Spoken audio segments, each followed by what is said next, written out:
Standard 7 Science, chapter number 7. Today's our new topic is climate. Meteorologists record weather every day. The record of the weather have been preserved for a past several decades. Okay, તો હવામાન શાસ્ત્રીઓ જે છે રોજ બરોજની હવામાનની ઘટનાઓ જે છે એની નોંધ કરે છે. હવે કેટલાક દાયકાઓનો અભ્યાસ હવામાન ખાતાઓના લોકો જાળવી રાખે છે.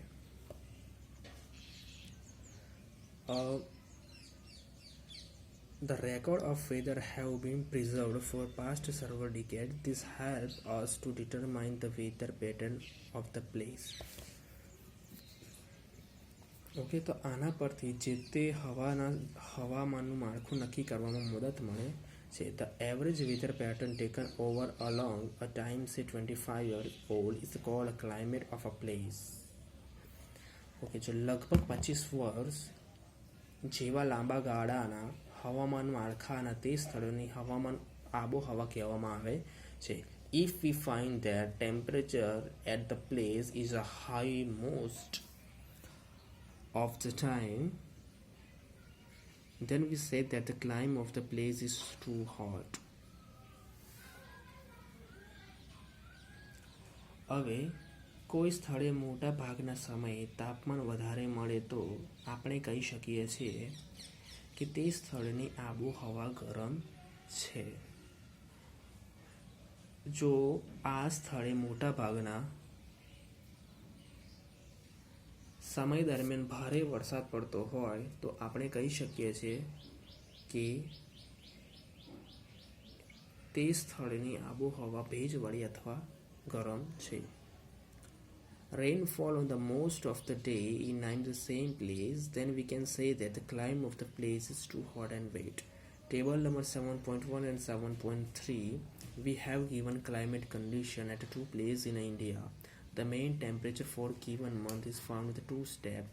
First, we find the average of the temperatures recorded during the month. Second, we calculate the average of the such average temperature over the many years. ભારતના બે સ્થળોની આબોહવાની સ્થિતિ કોષ્ટક 7.2 અને 7.3માં આપવામાં આવેલી છે.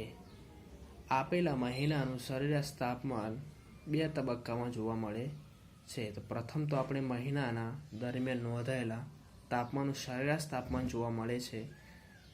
બીજું, ઘણા વર્ષો તાપમાનની સરેરાશ ગણતરી કરીએ છીએ જે સરેરાશ તાપમાન દર્શાવે છે. આપેલા સ્થળો શ્રીનગર અને તિરુવનંતપુરમને ઘેરેલા છે. બરાબર છે. આ ટુ પ્લેસીસ છે 7.2 શ્રીનગર, દેટ મીન્સ કે જમ્મુ અને કાશ્મીરનું છે. બરાબર છે. ઇન્ફોર્મેશન અબાઉટ ધ ક્લાઇમેટ એટલે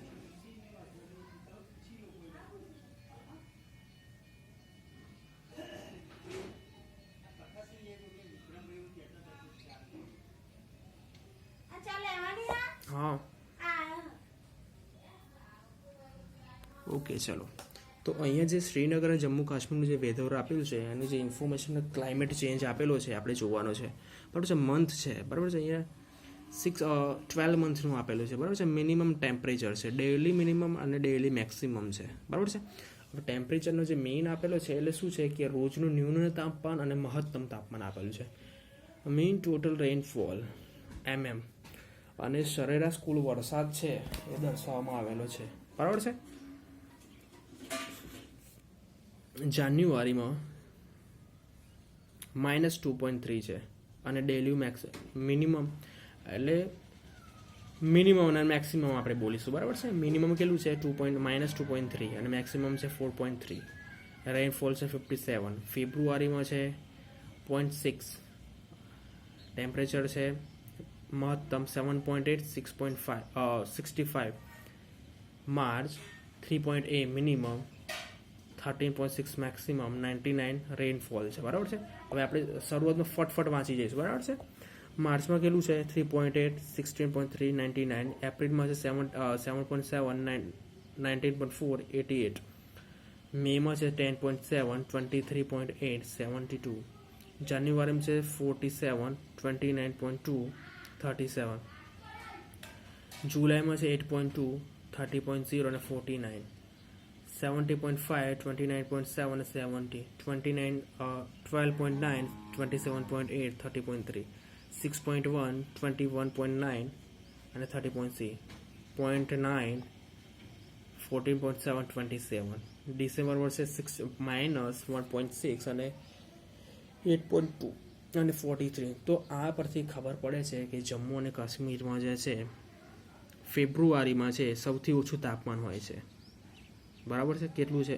સોરી ફેબ્રુઆરીમાં ને જાન્યુઆરીમાં -2.3. બરાબર છે. એના કરતાં ઓછું છે ડિસેમ્બરમાં, પછી છે ફેબ્રુઆરીમાં. બરાબર છે. એટલે તમે અહીંથી જોશો કે ધીમે ધીમે જે ટેમ્પરેચર છે ઇન્ક્રીઝ થતું જાય છે. બરાબર છે. હવે 7.2 છે, 3 છે થિરુવનંતપુરમ એટલે કેરેલાનું છે. બરાબર છે. Information about the climate month છે જાન્યુ, ફેબ્રુઆરી, માર્ચ. બરાબર છે. Daily minimum, daily maximum, total rainfall છે. બરાબર છે. 22.2, 31.5, 23. ફેબ્રુઆરી 22.8, 31.9, 24.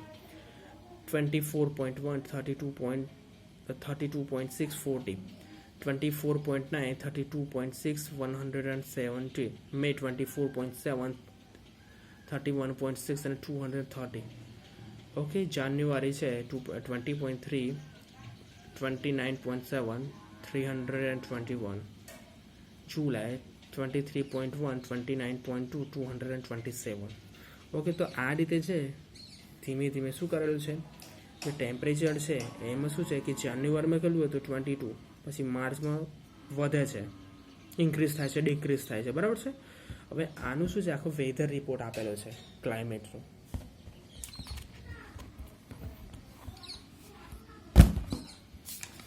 ઓકે. હવે જો ન્યૂ ટોપિક છે આપણો. ના, ન્યૂ ટોપિક ને એ જ ટોપિક છે પણ થોડુંક આપણે ફર્ધર ભણવાનું છે એના વિશે. તેમાં શું છે 7.1 and 7. Okay, chalo. Looking at the table 7.2 and 7.3, we can easily see the difference in the climate of Jammu Kashmir and the Kerala. We can see the Kerala is very hot and wet in a comparison of to the Jammu Kashmir. Okay. હવે શું છે, હવે આ જે chart છે એનું આપણે compare કરીએ છીએ. બરાબર છે. ટેબલ્સ છે એનામાં જે માહિતી છે, ઇન્ફોર્મેશન છે એને આપણે કમ્પેર કરીશું. બરાબર છે. By comparing we know that એ જમ્મુ કાશ્મીર અને કેરેલાની જે આબોહવા જે છે એનો ફેરફાર સરળતાથી આપણે જોઈ શક્યા છે. અને એ ફેરફારમાંથી આપણને જોવા મળે છે કે જમ્મુ કાશ્મીર કરતાં કેરેલા જે છે, બરાબર છે, એ કેરેલાનું તાપમાન કેવું છે સૌથી વધારે છે અને વેટ છે એટલે પલળેલું છે અથવા શું છે ભેજવાળું છે. બરાબર છે. Similarly, data for the western region of India, for example, Rajasthan will be show that the comparison high during the most part of the year, but during the winter, which lasts only the few months, the temperature is quite low. Okay, તો પશ્ચિમ ભારતના રાજસ્થાન જેવા વિસ્તારોમાં જોવા મળે છે. બરાબર છે. વર્ષના મોટા ભાગના સમય દરમિયાન તાપમાન ઊંચું હોય છે, પરંતુ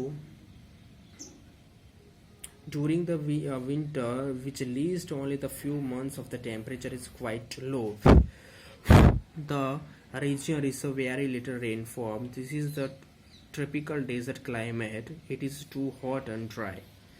ઓકે. તો આ પ્રદેશમાં વરસાદ ઘણો ઓછો થાય છે, જે રણ પ્રદેશની લાક્ષણિકતા હવા છે જે ગરમ અને સૂકી કહેવામાં આવે છે. ધ નોર્થ એટલે ઉત્તર પૂર્વ,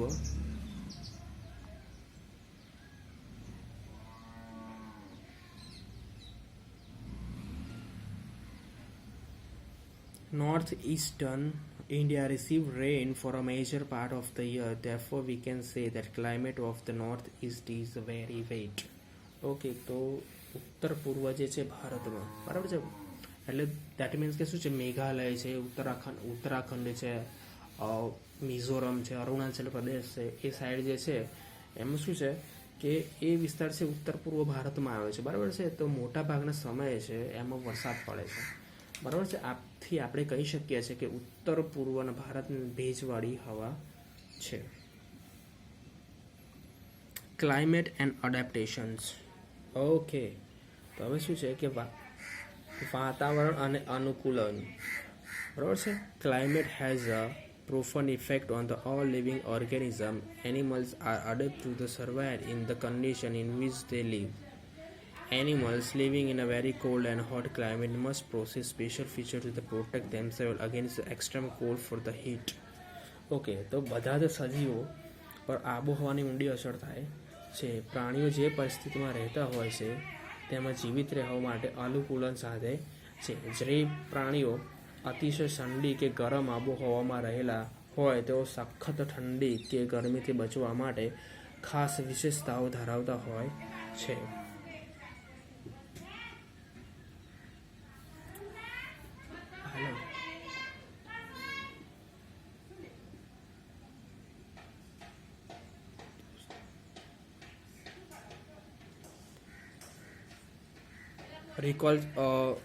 Recall from chapter 9 your class 7 science book definition of the adaptation feature and habits that helps animal to adapt their surroundings are result of the process of the evolution.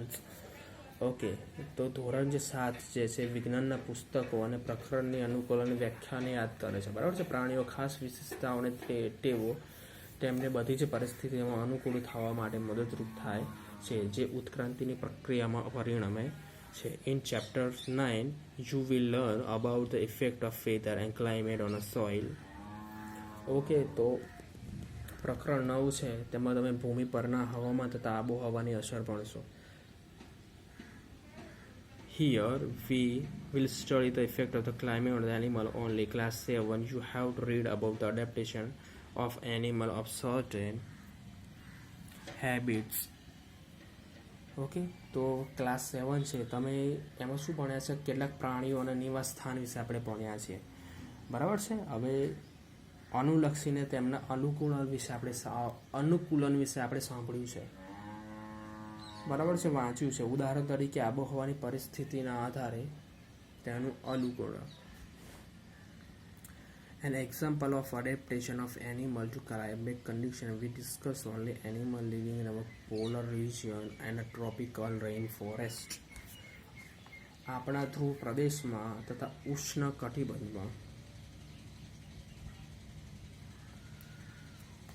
કટિબંધના વર્ષાવનમાં રહેલા પ્રાણીઓની જ ચર્ચા કરીશું. As the name suggests, the polar region and situated near the poles, that is the North Pole and South Pole. Okay, તો નામ મુજબ ધ્રુવો જે છે પૃથ્વીના ઉત્તર ધ્રુવ તથા દક્ષિણ ધ્રુવ આવેલા છે, બરાબર છે.